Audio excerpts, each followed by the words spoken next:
Welcome to Excel Basics video number 22. Hey, in this video, we got to see how to set the default pivot table layout and options in Excel 2016, Office 365, or later. Now, edit default layout in a pivot table? That is amazing.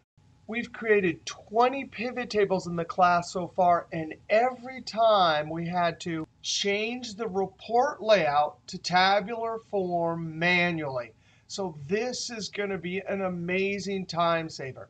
Now, why didn't we see this earlier in the class?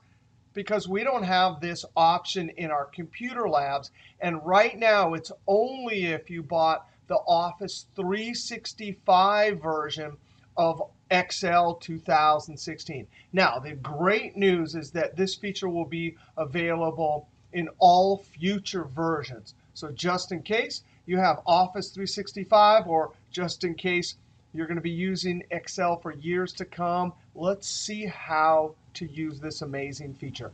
Here's a proper data set. I'm going to create a quick pivot table using our keyboard, Alt and V. I'm going to put this on the existing sheet location G6. Click OK. From the field list, I drag region to rows, sales to values. And there it is, the entire class.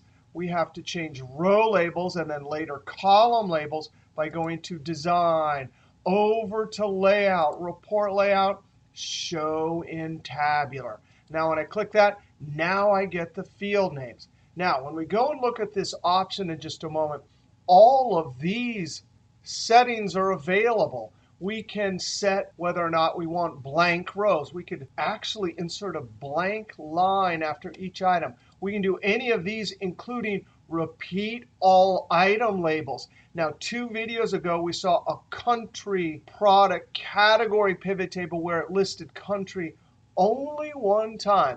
But if we always wanted to repeat them, we could select that. We have options over grand totals and subtotals. All of these are available. Now, another thing that's available in this default setting, right-click the pivot table. And pivot table has a bunch of options you could set. In layout and format, you can change things like auto fit column widths on update. So as you look through these, if there's some of them that you want to set as a default, you can do that too. I'm going to click Escape. Now, notice I have my cursor in the pivot table, and I've changed one of the settings. Now, here's what we do. We go up to File, down to Options. That opens the Excel Options dialog box. We go down on the left to Data. Over here, Default Layout for Pivot Tables. We click Edit Default Layout. And there it is. We've been waiting for this dialog box for years. And finally, Microsoft gives it to us. Now, what's also amazing is the first text box is Layout Import. So whatever settings for options and layout I had in this pivot table, I could simply click Import, and it would change them. Notice the default is Compact. When I click Import, it changes that one. Now, you can go through each one of these for subtotals, grand total, report layout, repeat all items, insert blank rows, and even pivot table options, and change those.